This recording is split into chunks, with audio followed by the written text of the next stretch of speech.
जय माता दी मित्रों माँ कालका एस्ट्रोलॉजी चैनल में आप सभी का हार्दिक स्वागत है। अगर आपने चैनल को सब्सक्राइब नहीं किया है तो चैनल को सब्सक्राइब करें और बेल आइकन को प्रेस करें ताकि आप हमारी लेटेस्ट वीडियो को देख सकें। मित्रों, आज हम स्टार्ट करने वाले हैं monthly prediction for Aries ascendant July 2024। मेष लगन के जातकों के लिए जुलाई माह का मासिक फल आइए आरंभ करते हैं। मित्रों, अगर आपके लगन कुंडली के अंतर्गत यहां पर लगन में 1 नंबर लिखा हुआ है, इसका मतलब आपका मेष लगन है, जो कि अग्नि तत्व लगन है और चर लगन है। विशेष से आपके ऊपर इसका प्रभाव रहता है कि आप काफी ज्यादा मंगल से प्रभावित होने के कारण थोड़ा जिद्दी प्रवृत्ति के रहते हैं। अग्नि तत्व का प्रभाव आपको बड़ा एनर्जेटिक बनाता है और थोड़ा स्पीड के साथ चलना, स्पीड के साथ निर्णय डिसीजन ले लेना, इस तरीके का प्रभाव आप में थोड़ा ज्यादा रहता है। साथ ही चर लगन होने के कारण आप गतिशील हैं। कहीं ना कहीं आप अपने आप को, अपने स्वभाव को, अपने व्यवहार को परिवर्तन कर लेते हैं, बदल लेते हैं समय अनुसार, परिस्थिति अनुसार, या ये कह सकते हैं थोड़ा छोटी छोटी गलतियां करना आपका स्वभाव रहता है और वो गलतियां करके आप सीख कर अपने आप को बदलने का प्रयास करते हैं। अब देखिए, यहाँ पर जुलाई माह के अंतर्गत सबसे पहले हम देखें लग्नेश, जो कि मंगल बनते हैं। मंगल का प्रभाव आपको 12 जुलाई तक मेष राशि में लगन पर ही मंगल गोचर करेंगे। तो लगन का मालिक लगन पर, ये कहीं ना कहीं आपके हेल्थ पॉइंट ऑफ व्यू से अच्छा है। हीलिंग का टाइम है कि कहीं ना कहीं आप खुद के लिए बहुत ज्यादा समय निकालते हुए इस समय के अंतर्गत दिखाई देंगे। 12 जुलाई तक आपका समय अपने सेल्फ के लिए, सेल्फ एक्टिविटी के लिए, अपने इंटेलिजेंस को और अधिक बढ़ाने के लिए, कुछ बहुत सारी लर्निंग्स के लिए, सीखने की दृष्टि से भी इस समय काफी ज्यादा रहने वाला है। अब यहाँ पर आप बहुत सारी चीजें, बहुत सारे ऐसे निर्णय जो आप नहीं ले पा रहे थे, वो सब आप 12 जुलाई तक लेते हुए दिखाई देंगे। मतलब कहीं ना कहीं कि जिन कार्यों को करने की आप हिम्मत नहीं जुटा पा रहे थे, कुछ स्टार्ट करना था, स्टार्ट नहीं कर पा रहे थे, तो वो सब आप 12 जुलाई तक करते हुए विशेष तौर पे दिखाई देंगे। अच्छा समय यहाँ पर कह सकते हैं इस दृष्टि से। साथ ही इस टाइम पीरियड पर ना आप में मंगल का प्रभाव जब लगन पे सर पर हावी रहेगा तो थोड़ा क्रोध, आवेश, उग्रता आप में थोड़ा बढ़ेगी।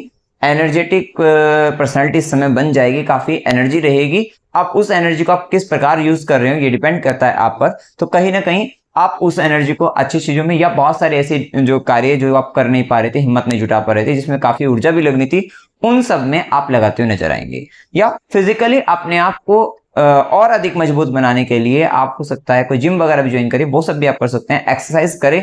तो कहीं ना कहीं ये प्रभाव भी आपको इस समय के अंतर्गत देखने को मिलेगा। लेकिन जिद्दीपन और धैर्य की कमी के कारण आपको थोड़ी दिक्कतों का सामना करना पड़ सकता है, इसलिए थोड़ा बचे भी रहिएगा कि पेशेंस अपना बनाए रखना है और क्रोध में आकर किसी को कुछ गलत कहने से, करने से, वहां पर आपको एक्शन लेने से थोड़ा बचना है। इस बात का आपको ध्यान रखना है। थोड़ा सर दर्द की शिकायत हो सकती है 12 जुलाई तक, उससे आपको ध्यान रखना है। वही मंगल की चौथी दृष्टि रहेगी आपके चतुर्थ भाव पर। मंगल का है राहु का, थोड़ा घर के अंतर्गत वायलेंस या आर्गुमेंट वगैरह, या कोई ऐसी मशीन जो खड़ खड़ कर रही हो, आवाज कर रही हो, वो सब वहां पर हो सकता है। वही मंगल की सीधी दृष्टि आपके सप्तम भाव पर, कहीं ना कहीं आपको बहुत एफर्ट करना पड़ेगा अपने लाइफ पार्टनर, बिजनेस पार्टनर को लेकर या व्यापार को लेकर, थोड़ा इस समय में स्ट्रगल रहेगा। वही मंगल की 8वीं दृष्टि रहेगी आपके 8th हाउस पर। बेसिकली 8th हाउस पर मंगल का, राहु का, शनि का, गुरु का प्रभाव, ये कहीं ना कहीं अभी एस्ट्रोलॉजिकल पॉइंट ऑफ व्यू से यहाँ पर, अगर आप कोई रिसर्च फील्ड के अंतर्गत हैं या कहीं ना कहीं आप ज्योतिष सीखना चाहते हैं या ज्योतिष से अधिक, बहुत अधिक वीडियो वगैरह देख रहे हैं, तो ये सब प्रभाव यहाँ पर, या इस समय गुप्त विद्याओं में, गुप्त ज्ञान में विशेष रुचि बढ़ती हुई दिखाई देगी। और थोड़ा ससुराल के साथ संबंधों में परेशानी 12 जुलाई तक यहाँ पर देखने को मिलेगी। कहीं ना कहीं वहां पर आप कुछ चीजों को खत्म भी करते हुए दिखाई दे सकते हैं। इसके बाद देखिए, मंगल का प्रभाव जैसे ही वृषभ राशि के अंतर्गत 2nd हाउस में, द्वितीय भाव में जुपिटर भाग्येश के साथ आएगा, द्वादशेश के साथ आएगा। ये बहुत ध्यान रखने वाली बात है, क्योंकि आपके चार्ट में अभी 12वें घर में राहु चल रहा है, जो कि बड़े बड़े खर्चों को, एक्सपेंसेस वगैरह या इन्वेस्टमेंट वगैरह को रिप्रेजेंट कर रहा है, या लॉसेस, नुकसान को भी बता रहा है। तो अब यहां पर उस भाव का स्वामी गुरु, जो कि 2nd हाउस में, वहीं लग्नेश का भी संपर्क आ गया वहां पर। तो या तो अगर आपकी दशा व्यय वाली चल रही है, खर्च नुकसान वाली चल रही है, तो ये पर्टिकुलर टाइम पीरियड पर 12 जुलाई से लेकर 26 अगस्त तक का जो समय रहेगा, इस टाइम पीरियड पे आपको अगर व्यय और नुकसान वाली है, तो यहां पर ज्यादा आप सेविंग्स को ज्यादा ध्यान रखते हुए नजर आएंगे कि भाई पैसा इतना यहाँ खर्च हो गया, ये खर्च हो गया, वो खर्च हो गया, और जिसके कारण सेविंग्स कम हो रही है, वो चीजों पर ज्यादा फोकस रहेगा सेविंग्स को लेकर। और ये कहीं ना कहीं यहाँ पर कहीं ना कहीं आपका फैमिली का विशेष ध्यान जाएगा कि परिवार के लोगों को धन की आवश्यकता हो सकती है, मतलब अन्न और धन दोनों के, मतलब आप भोजन कराना चाहिए यहाँ पर। और अगर फाइनेंशियली कोई हेल्प के लिए मांगे, आप हेल्प के लिए आपसे कहे तो वहां पे हेल्प करना है आपको। अदरवाइज ये पैसा कहीं ना कहीं गलत जगहों पर खर्च हो सकता है कि परिवार के अंदर किसी को कोई हेल्थ का इशू, इस तरीके की दिक्कतें आ गई, या कहीं ना कहीं वहां पर सेविंग्स इशू आ सकता है। लेकिन जिन व्यक्तियों की अच्छी दशाएं चल रही हैं उनके लिए बहुत अच्छा समय भी रहेगा, क्योंकि शनि भी लाभ भाव में है और लगन का मालिक का धन भाव में जाना भाग्येश के साथ, ये आर्थिक दृष्टि से संपन्नता का भी समय रहेगा। आप अच्छा खासा धन अर्जित करते हुए दिखाई देंगे। अब जो लोगों की दशा ही खराब चल रही है तो वे लोग बहुत फोकस करेंगे कि पैसा भी बढ़ाया जाए, मतलब अपनी अर्निंग कैपेसिटी को बढ़ाने पर विशेष तौर पे हर प्रकार की दशा वाले लोगों का ध्यान जाएगा कि किस प्रकार से अर्निंग कैपेसिटी यहाँ पर बढ़ाई जाए, किस तरीके से सोर्स ऑफ इनकम को और अच्छे से generate, other source of income generate किया है। कुछ भी प्रकार से यहाँ पर अर्निंग कैपेसिटी पर मेन फोकस होगा, फैमिली पर मेन फोकस आएगा। और इस पर्टिकुलर टाइम पीरियड पे आपकी वाणी ना, क्योंकि यहां पर गुरु और मंगल का मिलन होने से आप क्या ऐसी बातें बोलोगे, आप सत्य बोलोगे, अप्रिय सत्य बोलोगे, कड़वा सत्य बोलोगे, स्ट्रेट फॉरवर्ड आप कह दोगे, बात सही होगी, सच्ची बात, सही बात बोलोगे, लेकिन उसके बाद भी आप स्पीड में कुछ भी बिना सोचे समझे बोल दोगे। तो वहां पर थोड़ा रिलेशनशिप का भी इशू इस कारण से, आपके स्ट्रेट फॉरवर्ड बोलने के कारण थोड़ा आ सकता है। कहीं ना कहीं ये एक दिक्कत यहां पर आपको फेस करने को मिल सकती है। खान पान का ध्यान रखना है, सात्विक भोजन करना है और गलत खान पान और कड़वा बोलने से यहाँ पर आपको बचना है। और जल्दबाजी में कोई बात बोल दी आपने, किसी को आपने कोई कमिटमेंट कर दिया, क्योंकि ये पर्टिकुलर टाइम पीरियड पे ध्यान रखेगा, खासकर 12 जुलाई से 26 अगस्त के बीच में आप जल्दबाजी के अंतर्गत किसी से कोई कमिटमेंट करते हुए दिखाई दे सकते हैं, और जिसके कारण फिर बाद में आपको लगेगा कि भाई इसके लिए मतलब कमिटमेंट कर तो दिया, उसको पूरा किस प्रकार किया जाए, कहीं ना कहीं फिर चैलेंज बढ़ जाएगा आपकी लाइफ में। तो सोच संभल कर कुछ भी बोलने से पहले बहुत सोचना समझना है, तब जाकर आपको बात रखनी है, इस बात का ध्यान रखना है। आंखों से संबंधित थोड़ा परेशानी बन सकती है, आइज रिलेटेड इश्यूज आपको हो सकते हैं, आप ध्यान रखिएगा। वहीं मंगल की जो चौथी दृष्टि रहेगी वो पंचम भाव पर रहेगी। बहुत एफर्ट करेंगे इस समय के अंतर्गत आप संतान के सुख के लिए, संतान से संबंधित या एजुकेशन से रिलेटेड चीजों के लिए ये ज्यादा करते हुए दिखाई देंगे।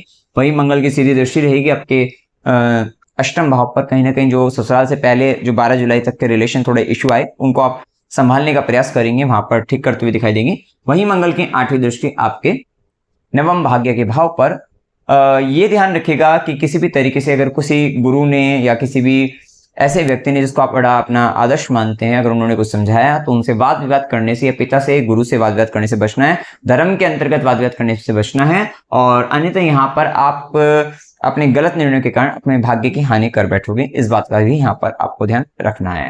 इसके बाद यहाँ पर थोड़ा पिता के स्वास्थ्य से संबंधित परेशानी भी आपको इस समय देखने को मिल सकती है, तो थोड़ा आपको उन पर भी ध्यान रखना है। वहीं सूर्य का प्रभाव 16 जुलाई तक सूर्यदेव मिथुन राशि के अंतर्गत रहेंगे, 3rd हाउस में रहेंगे। पंचमेश का अपने से 11वें जाकर यहाँ पर शुरुआती समय के अंतर्गत, जैसे कि मैंने बताया भी है, 16 जुलाई तक और 12 जुलाई तक मंगल भी मेष में है। 16 जुलाई तक कहीं ना कहीं संतान को लेकर आप हो सकता है कि वहां पर आपको गेन प्रॉफिट आपको मिल सकता है। और इस पर्टिकुलर टाइम में थोड़ा जो बच्चे हैं, जो आपके यंगर सिबलिंग्स वगैरह हैं, उनके थोड़ा स्वाभिमान में विशेष वृद्धि होती हुई दिखाई देगी, उनकी बातों को मानना पड़ेगा। और इस पर्टिकुलर टाइम पीरियड पर कहीं ना कहीं आपका जो कम्युनिकेशन होगा बड़ा अथॉरिटेटिव होगा, तो वो सब प्रभाव आपके बढ़ते हुए दिखाई देंगे। और प्रैक्टिकल एजुकेशन की तरफ इस समय ध्यान जाएगा विशेष तौर पे। 16 जुलाई तक तो ये स्थिति आपको ज्यादा देखने को मिल ही जाएगी कि प्रैक्टिकल एजुकेशन की तरफ ज्यादा ध्यान जा रहा है। और कहीं ना कहीं उसके बाद भी, क्योंकि बुध का भी गोचर कर्क के बाद सिंह में ही है, तो कहीं ना कहीं प्रैक्टिकल लेवल पर अपने आप को आगे बढ़ाना, इंटर्नशिप वगैरह करना, ये सब चीजों की तरफ ज्यादा फोकस करते हुए दिखाई देंगे। वहीं सूर्य की दृष्टि भी आपके नवम भाव पर रहेगी। कहीं ना कहीं धर्म या पिता या गुरु से संबंधित बहुत सारी चीजों का आपके समक्ष एक कहीं ना कहीं उनके जरिए आपको बहुत सारी चीजें फोकस दिखाई देंगी, या ये कह लीजिए हायर लर्निंग्स के मार्ग आपके लिए आपको फोकस होगा। वहां पर आपको देखने को मिलेगा कि इन सब के जरिए आप ज्ञान, एक गहन ज्ञान, मतलब गुण ज्ञान में आप आगे बढ़ते हुए दिखाई दे सकते हैं, तो वो प्रभाव भी देखने को आपको मिल सकता है। सती यहाँ पर सूर्य का प्रभाव 16 जुलाई से 16 अगस्त तक उसमें कर्क राशि में 4th भाव में गोचर करेंगे। पंचमेश का अपने से 12वें और सूर्य का 4th भाव में गोचर जब प्रभाव आएगा, ये टाइम पीरियड पे आप देखेंगे कहीं ना कहीं आपकी जो चिंता तनाव में बढ़ रहा है, अपने बच्चों के ऊपर खर्चा कह सकते हैं, लव पार्टनर लव रिलेशनशिप पर खर्चा हो सकता है, वहां पर थोड़ा ईगो इशू आ सकते हैं, तो वो भी स्थिति आपको फेस करने को मिल सकती है। माता के स्वाभिमान विषय से वृद्धि रहेगी, लेकिन ये पर्टिकुलर टाइम पीरियड पर आपके सूर्य के प्रभाव में दशम भाव पर दृष्टि रहेगी, आपके कर्म प्रकाशित तो दिखाई देंगे। जो काम आपने किए थे और हो सकता है कि उसका आपको लग रहा है कि सबके सामने आने चाहिए थे, पब्लिकली सबको पता भी लगना चाहिए कि काम हमने किया है, इस प्रकार से किया है, वो सब प्रकाशित होता हुआ दिखाई देगा। अब ऐसी अवस्था में अगर आपने इस समय में कहीं ना कहीं बॉस की, समाज की, सरकार की या हायर अथॉरिटी की निगाहें आपके काम पर रहेगी तो वो चीज विजिबल होंगी, लेकिन ऐसे समय के अंतर्गत अगर आपने कुछ गलत कर्म कर रहे हो इस समय या की हो तो वो भी प्रकाशित होकर आपको थोड़ा दिक्कतें भी बन सकती है। तो वहां पर आपको संभल कर रहना है कि 16 जुलाई से 16 अगस्त तक के बीच में अपने काम पर बहुत फोकस रखना है और इलीगल वर्क्स करने से आपको बचना है। कहीं ना कहीं आपको लग रहा होगा कि कोई देख नहीं रहा है, लेकिन इस समय में आपके काम पर निगाहें बनी हुई है। ठीक है, इस बात का आपको यहाँ पर ध्यान रखना है। इसके बाद यहाँ पर बुध का प्रभाव 19 जुलाई तक बुध कर्क राशि के अंतर्गत, जो कि आपके तृतीयेश हैं, षष्ठेश बनकर चतुर्थ भाव में गोचर करेंगे।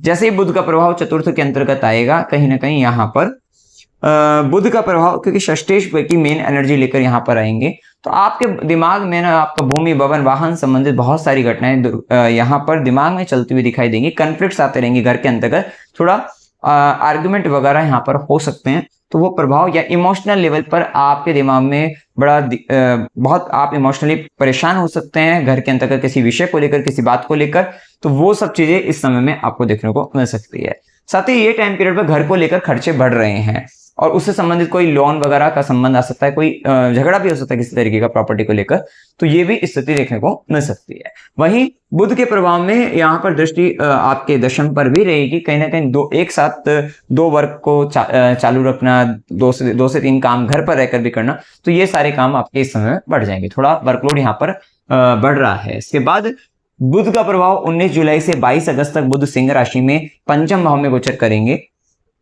जैसा कि मैंने बताया, थोड़ा प्रैक्टिकल एजुकेशन, राइटिंग, कम्युनिकेशन इत्यादि चीजों में वृद्धि होना, वहां पर काम ज्यादा करना, वो सब चीजें।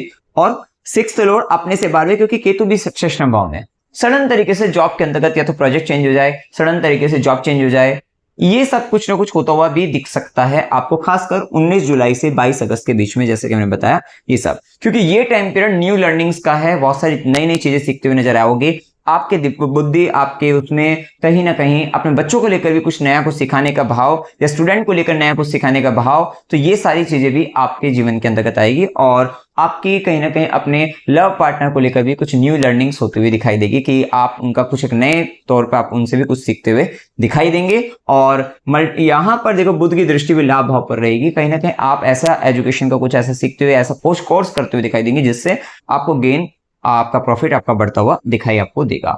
तो वो भी प्रभाव देखने को आपको इस पर्टिकुलर टाइम पे मिलेगा। वहीं शुक्र का प्रभाव 31 जुलाई तक, 7 जुलाई से 31 जुलाई शुक्र कर्क राशि में चतुर्थ भाव में गोचर करेंगे, जो कि धनेश भी हैं, सप्तमेश बनकर चतुर्थ में। जैसा कि मैंने वैसे भी बताया कि इस महीने के अंतर्गत घर पर, घर की से संबंधित सुखों पर, लग्जरी पर खर्चा होने की संभावना, उनसे रिलेटेड कुछ लोन भी ले सकते हैं। तो यहाँ पर ये कहीं ना कहीं अपने आपके सेविंग्स भी कहीं ना कहीं माता पर जा सकती है, मदर पर, आपके घर के संबंधित कुछ सामान, सुख सुविधा की सामग्री पर, वहां पर खर्च होता हुआ दिखाई दे रहा है। कहीं ना कहीं प्रेजेंटेशन काम को लेकर अपना बहुत अच्छे तरीके से आप करते हुए दिखाई देंगे, वो सब बहुत अच्छा रहेगा। वहीं आपके पार्टनर का ध्यान भी अपने काम पर ज्यादा होता हुआ दिखाई देगा और कहीं ना कहीं उनका अपने प्रोफेशनल लाइफ में ज्यादा इन्वॉल्वमेंट इस समय के अंतर्गत कहीं ना कहीं आपके सुखों में थोड़ा बाधा डाल सकता है, या ये कह लीजिए कि आप कहीं ना कहीं थोड़ा यहाँ पर अनकंफर्टेबल फील हो सकते हैं इस चीज को लेकर। ये भी स्थिति वहां पर देखने को मिलेगी आपको। इसी के साथ देखिए यहाँ पर गुरु का प्रभाव, जैसा कि भाग्येश भी हैं, द्वादश बनकर भी आपके सेकंड हाउस के अंतर्गत है। थोड़ा घर परिवार के लोगों पर, अगर जैसे मैं बताया, अन्न और धन दोनों खर्च करने की स्थिति अगर बनती है तो वहां पर मदद करना चाहिए। वहां पर अगर भाव ऐसे हैं और कुछ ऐसी स्थिति बनती है तो कर देना चाहिए, आपको फायदा रहेगा। वहीं गुरु का प्रभाव है तो यहाँ पर गुरु की 5वीं दृष्टि, ज्ञान की दृष्टि आपके षष्ठम भाव पर है। षष्ठम भाव पर गुरु का जो प्रभाव आएगा और केतु का भी इम्पैक्ट है, जो कि आपको सडन तरीके की कोई डिजीज दे सकता है और वो एक डॉक्टर को समझ में ना आए, दो को नहीं आए, तो 3 को जाकर तब जाकर पता लगे वहां पर। लेकिन जुपिटर के एस्पेक्ट है तो कहीं ना कहीं वो आपको कोई ना कोई मिल जाएगा, जिसके कारण वहां पर आपको कुछ ना कुछ ऐसी सलाह आपको मिल जाएगी डॉक्टर की, तो वो जो आपको बचा ले जाएगा। यही कह लीजिए इस समय में ना गुप्त शत्रुओं की संख्या आपकी बढ़ रही है केतु के प्रभाव में, और वो गुप्त शत्रु अपने आप आ रहे हैं, अपने आप चले जाएंगे। गुरु की दृष्टि है, आप पर कृपा भी यहाँ पर दिखती है इस समय में, तो ये चीजें ठीक भी हैं आपके लिए।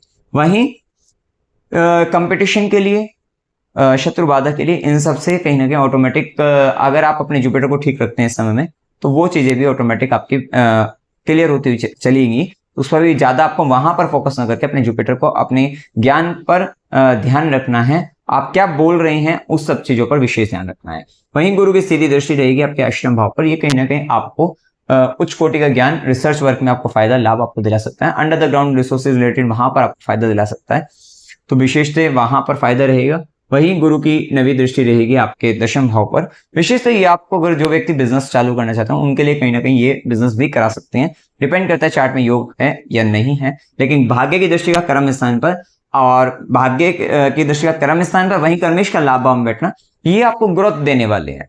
अच्छी खासी बड़ी ग्रोथ आपको मिल सकती है। और वहीं लाभ भाव के स्वामी का 12वें घर में राहु का गोचर, अगर आप थोड़ा फॉरेन लैंड, फॉरेन के लोगों से, विदेशी लोगों से अगर आप जुड़ते हैं तो वहां आपको ज्यादा सफलता, या इंटरनेशनल कंपनी से अगर आप जुड़ते हैं, बड़ी कंपनी से जुड़ते हैं, तो वहां ज्यादा ग्रोथ आपको मिलने की संभावना है कि जो आपको काफी अच्छी हाइट पर ले जा सकती है। तो उस दृष्टि से समय आपके लिए अच्छा भी है।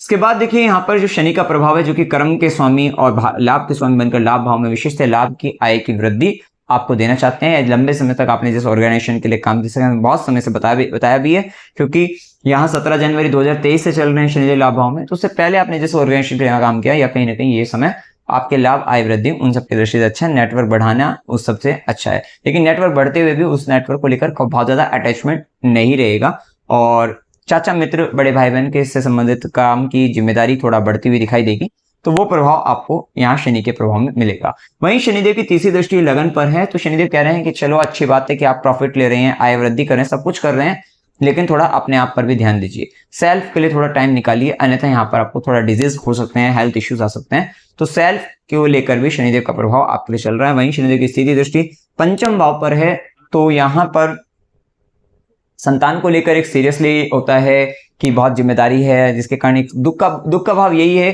कि बहुत कुछ करना है, बहुत कुछ कहीं ना कहीं उन चीजों को लेकर, उनकी एजुकेशन को लेकर, क्योंकि सिंह राशि भी है यहाँ पर, तो उनकी एजुकेशन, उनके समझाने के सब संबंधित कुछ चीजें, तो वहां पर थोड़ा परेशानियों का सामना, या एक मेन दिक्कत वहां पर, या उनके साथ रिलेशन को मेंटेन करना, उस चीज के लिए शनि का प्रभाव यहाँ पर थोड़ा सा परेशानी देने वाला चल रहा है। और वहीं कर्म दृष्टि अष्टम भाव के ऊपर जो चल रही है, तो वो सडन ऐसी दुर्घटनाएं, घटनाएं जिसके कारण व्यक्ति की लाइफ में अचानक से बहुत ज्यादा एफर्ट करना पड़े, बहुत ज्यादा परेशानी आए, या रिसर्च वर्क के लिए अच्छा है, गुप्त ज्ञान के लिए अच्छा है, उन चीजों के लिए अच्छा है, या कोई आप डेटा से रिलेटेड, डेटा माइनिंग से रिलेटेड, डेटा साइंटिस्ट वगैरह हैं, अगर इससे रिलेटेड काम में हो तो वहां के लिए बहुत अच्छा है। या कुछ अंडर द ग्राउंड रिसोर्स से रिलेटेड कुछ वर्क करते हैं, हो सकता है पेट्रोल डीजल वगैरह या इस तरीके का कुछ आप काम करते हो, वहां से दृष्टि से भी आपके लिए अच्छा है। शनि का गोचर लाभ भाव के अंतर्गत, और वो भी वायु तत्व की राशि में। अगर आप एविएशन से रिलेटेड, अगर आप पायलट भी हैं, तो उस दृष्टि से भी आपके लिए काफी फेवरेबल टाइम चल रहा है,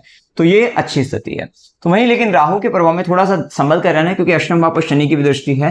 वैसे गुरु की दृष्टि है, तो आपके कुछ कितनी बार क्या होता है ना, कुछ ऐसा स्कैम होता है, कुछ ऐसे स्कैंडल में व्यक्ति फंस जाता है, तो वो चीजें क्या कुछ गुप्त रहस्य बाहर आ जाए, तो वो चीजें, लेकिन क्या गुरु की दृष्टि है तो कहीं ना कहीं बचे रहोगे, लेकिन फिर भी जो पाप ग्रहों का प्रभाव है वो बाहर निकलने के लिए आपको वहां डर लग सकता है, एक फियर क्रिएट हो सकता है कि कहीं ये चीज बाहर तो नहीं आ गई, ये चीज ऐसा तो नहीं हो जाएगा, इस तरीके का डर का भाव वहां पर आएगा। लेकिन गुरु की दृष्टि से आपकी जो सलाह है, आपको जो ज्ञान मिल रहा है, उसकी दृष्टि से यहाँ पर ये प्रभाव आपके लिए ठीक हो जाएगा। इस समय के अंतर्गत कहीं ना कहीं आप देखते हो कि आपके अगर घर का जो बैक डोर है, उस वहां पर कुछ ना कुछ काम आपने एक कुछ दिनों के अंतराल पर आपने कुछ करवाया हो, तो वो भी यहाँ पर संभावना देखने को आपको मिल सकती है। वहां से संबंधित कुछ कंस्ट्रक्शन, कुछ वर्क, किसी भी तरीके का वहां पर आपने कुछ ना कुछ काम करवाया, तो ये भी संभावना यहाँ पर देखने को आपको मिलेगी। इसके बाद देखिए यहाँ पर शुभ दिन 1 से 2, 2 से 4, 9 से 11, 14 से 16, 19 से 21, 23 से 25, 27 से 29, 29 से 31 ये दिन शुभ है। अशुभ दिनों में 11 से 14, 16 से 19, 23 से 25 और 25 से 27 ये दिन अशुभ है। जो व्यक्ति जॉबलेस है उनके लिए भी टाइम अच्छा ही है, क्योंकि इस टाइम पीरियड पर आपको अच्छे धन योग, लाभ योग आपको मिल रहे हैं। कर्म का स्वामी भी लाभ भाव में, और 6 लॉर्ड भी आपका 5th हाउस में और 5th लॉर्ड भी आपके 4th हाउस में होकर 10th को देख रहा है। तो गवर्नमेंट से रिलेटेड भी प्रॉफिट लाभ है, और अगर प्राइवेट सेक्टर में भी जॉब सर्च कर रहे हैं तो आपके लिए इसमें अच्छा है। लेकिन कहीं ना कहीं केतु का प्रभाव यह है कि हो सकता है अगर एक दो कहीं पर इंटरव्यू देकर जा रहे हैं, वहां पर नहीं क्लियर होता है तो वहां पर मायूस मत होना, आपको और थोड़ा बढ़ा देना है वहां पर एफर्ट। और ये कहीं ना कहीं आपको सडन तरीके, क्योंकि केतु है तो ये जो आपको रिजल्ट दे देगा ना, ये सडन तरीके से देगा, जहां थोड़ा उम्मीद मत करके जाना कहीं, और बिना उम्मीद के वहां पर आपका काम बन जाएगा जॉब को लेकर, वहां पर आपको हो जाएगा। इवन कोर्ट केस वगैरह भी है तो वहां पर भी जब उम्मीद नहीं होगी वहां पर, तो वहां आपका काम बनता हुआ दिख सकता है। इसके बाद यात्रा के योग में अकस्मात यात्रा 11 से 14, 16 से 19 की हो सकती है। मनोरंजन के लिए यात्रा 14 से 16 की हो सकती है। धार्मिक यात्रा 11 से 14, 16 से 19, 19 से 21 की हो सकती है। अस्पताल, गुरु के आश्रम, खुशी, खर्च संबंधित यात्रा 25 से 27 की हो सकती है। और कष्ट के साथ यात्रा 4 से 6 की हो सकती है। जैसा कि केतु ना गुप्त चीजों को रिप्रेजेंट करता है, कन्या राशि के अंतर्गत ना ये रोग भी है ना, गुप्त रोग दे देता है या गुप्त अंगों से संबंधित परेशानी दे सकता है, तो थोड़ा यहाँ आपको केयरफुल रहना। वैसे भी स्कॉर्पियो पर भी शनि, मंगल, राहु इनका प्रभाव चल ही रहा है, तो थोड़ा ध्यान रखना है। प्राइवेट पार्ट से रिलेटेड इश्यूज आपको हो सकते हैं, तो हेल्थ का भी यहाँ पर भी ध्यान रखना है। अमावस्या 5 जुलाई की है। उपाय क्या करनी चाहिए? ओम हम हनुमते नमः इस मंत्र का जाप करते रहिएगा। अमावस्या को नारियल जल प्रवाह कर दीजिएगा। शिवलिंग पर जल चढ़ाना है। ओम नमो भगवते वासुदेवाय इस मंत्र का जाप करना है। सूर्यदेव को जल चढ़ाना है। स्त्रीलोक की सेवा करनी है, उनको भोजन पानी की व्यवस्था उनके लिए करनी है। हनुमान चालीसा को पढ़ना है, और परिवार में अन्न जल से आप सहायता कर सकते हैं, जैसे कि मैंने बताया, वो आपको करते रहना है। और देखिए चांदी की डिब्बी में शहद भरकर, अगर आपको सेविंग से रिलेटेड इश्यूज आ रहे हैं, क्योंकि अभी राहु 12th में है तो खर्चे बहुत जबरदस्त आपके जीवन में चल रहे हैं। इवन यहाँ पर फ्रॉड, चीटिंग होना, ये सब चीजें, धोखा वगैरह, कोर्ट केस वगैरह, ये सब हो सकते हैं। लीगल चीजों में फंस जाना, ये सब हो सकता है। गलत तरीके के आरोप लग जाना, ठीक है, तो ये सब होने की संभावना राहु के केस में यहाँ पे बन रही है। अब ऐसे केस के अंतर्गत अभी क्या है कि स्टार्टिंग जो इस मंथ की जो स्टार्टिंग है वो भी मेष राशि से, चंद्रमा 30 जून से लेकर 2 जुलाई, मतलब स्टार्टिंग जुलाई का जो फर्स्ट डे है वो चंद्र मंगल के लक्ष्मी योग से आपका चल रहा है, चंद्र मंगल के लक्ष्मी योग से। तो आप ऐसे समय के अंतर्गत अगर आप एक चांदी की डिब्बी में 1 तारीख को, 1 जुलाई को चांदी की डिब्बी में शहद भरकर अगर आप अपने पास रखें, तो ये करने से भी आपका क्या है कि लक्ष्मी योग एक्टिवेट होगा। आपको सुख सुविधा के साधन, मतलब कहीं ना कहीं हेल्थ को लेकर भी वहां पर अच्छा रहेगा, और कहीं ना कहीं फाइनेंशियल गेन के लिए भी आपके लिए अच्छा रहेगा इस टाइम पीरियड पे, क्योंकि लग्नेश 12 जुलाई के बाद ना वृषभ राशि में आपके 2nd हाउस में चला जाएगा। तो ये समय के अंतर्गत आप एक मिट्टी की गुल्लक लाकर सोमवार के दिन, और चांदी के सिक्के अगर घर के अंतर्गत हैं तो वहां पे भी आप कोई से भी उसके ले सकते हैं, आप कितने भी ग्राम का ले सकते हैं, आपकी इच्छा है। तो वहां पे हर दिन एक सिक्का उसमें डालिए और 43 दिन लगातार डालिए। ऐसा करने से आपकी अर्निंग कैपेसिटी बढ़ेगी। बहुत पावरफुल रेमेडी आपके लिए रहेगा अगर आप ये कर लेते हैं, क्योंकि ग्रहों के साथ अगर आप करते हैं, क्योंकि ये इस समय में ये पर्टिकुलर ग्रह मंगल आपके 2nd हाउस में, जहां पर चंद्रमा उच्च का होता है, इस पर्टिकुलर टाइम पर यहाँ रहेगा 12 जुलाई के बाद। तो 12 जुलाई के बाद आप जो भी सोमवार आता है वहां से आप ये वाली रेमेडी अगर आप करेंगे, आपको निश्चित रूप से लाभ आपको मिलेगा। ठीक है, तो ये आप उपाय कर सकते हैं। मित्रों, जानकारी अगर आपको अच्छी लगी हो, वीडियो को लाइक कीजिएगा, शेयर कीजिएगा और चैनल को सब्सक्राइब कीजिएगा। जय माता दी।